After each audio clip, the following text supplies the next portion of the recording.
એક એવું ATM machine કે જેમાંથી નહીં નીકળે રૂપિયા, જેમાં નહીં સ્વાઇપ કરવું પડે એટીએમ કાર્ડ. આ એક એવું અનોખું એટીએમ મશીન કે જેમાંથી નીકળશે ગાયનું શુદ્ધ દૂધ. આ વાત સાંભળીને જરૂર આશ્ચર્ય અને નવાઈ લાગશે, પણ કંઈક આવું જ મિલ્ક એટીએમ તૈયાર કરવામાં આવ્યું છે ભુજમાં.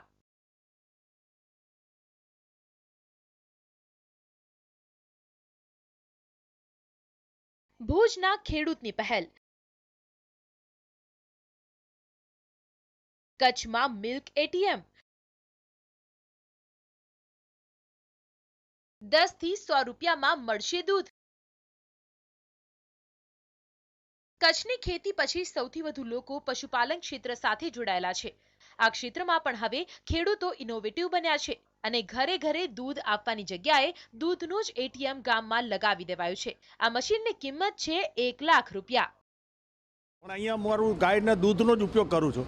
એટલે ઘણાને એમરજન્સીમાં જોતું હોય તો ગાયનું દૂધ બાળકો માટે જ્યારે અહીં લેવા આવે ત્યારે મને પોતાને એમ થયું કે આ દૂધનો જો અહીંયા કાંઈ હું વ્યવસ્થા કરું, કમાવાનો વિષય નથી આની અંદર, પણ એક વ્યવસ્થા જે મારું દૂધ છે એને કેમ લાંબુ ટકી શકે અને ઘરે ગાયનું દૂધ એના ઘી માખણ બધું જ ઘરેથી ઉતરી શકે એ પ્રકારનું આખું દૂધ હશે એના માટે મેં એટીએમ ચાલુ કર્યું છે.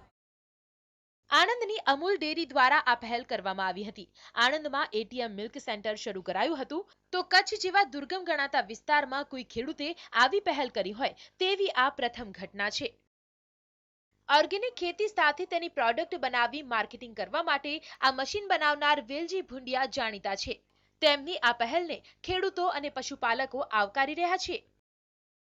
જે આવા સોસાયટીની અંદર આવા જો એટીએમ ગોઠવવામાં આવે અને એની દૂધ છે એ ગોપાલક પોતે શુદ્ધ દૂધ એની અંદર રાખી, એની અંદર કેપેસિટી છે કે 500 લીટર 400 લીટર 200 લીટરની કેપેસિટીના આવે છે, તો એવું 200 લીટર દૂધ એમાં નાખી આવે અને જેનું જેટલું પણ જે છે એ કેશ પૈસા આપી અને એટલે એકાઉન્ટની ઝંઝટ છે એ ગોપાલક ક્યારે કરી શકતો નથી. એ સમસ્યાનું સમાધાન ઉપભોક્તાને શુદ્ધ દૂધની જે ગેરંટી જોઈએ છે એ પણ એ આપી શકે છે.